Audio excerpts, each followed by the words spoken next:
Welcome to the DirectivePrime.com. This is our video blog. My name is Judah. And I'm Andrew.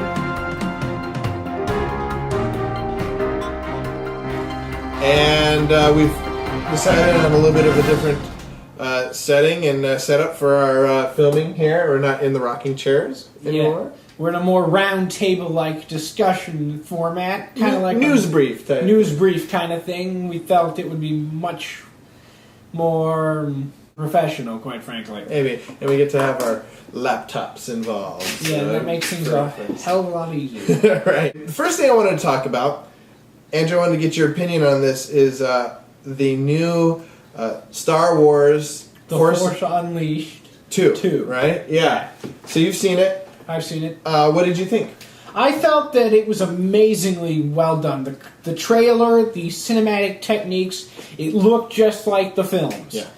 And almost better. Cooler. Almost better, cooler, more modern techniques. And especially in the cinematic, especially Darth Vader and the Stormtroopers look amazingly photorealistic.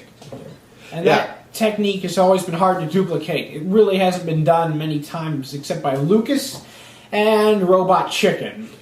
Well, and I think they were able to get that realism, that sort of digital / realistic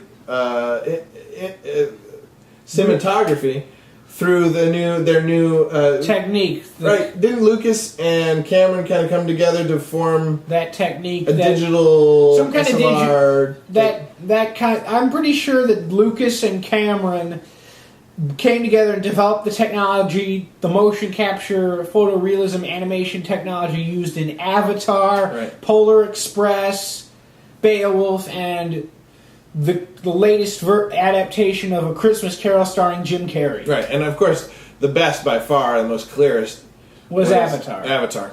But this new game, and I'm not a gamer.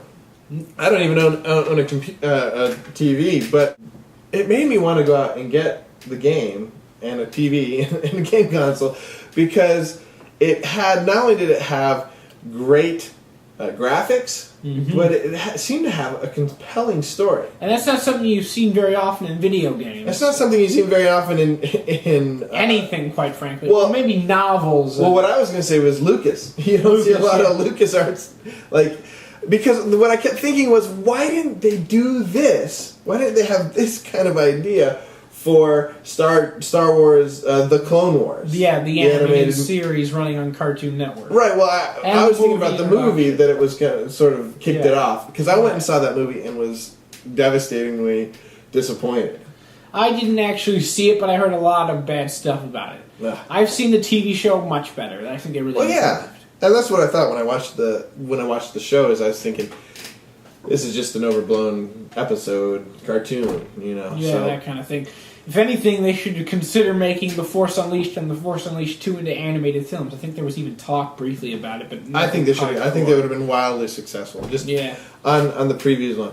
But anyways, the story seems to be about what's his name? Starkiller. Starkiller, which ironically was Luke Skywalker's original last name in earlier drafts of the original film's script, but he changed it to make it sound less evil. Oh, well, this. What it looks like is that it's about this clone of a Jedi Knight called Starkiller. Right, and he is Darth Vader's apprentice. Darth Vader's apprentice, yeah. And the preview starts off with Darth Vader saying, "I have no more use for you," and apparently it sort of triggers something in Starkiller, in which the goodness of the Jedi, the Jedi that he was cloned from, kind of starts coming out at him, and he says he has something to fight for. So until next time, my name is Judah. And I'm Andrew.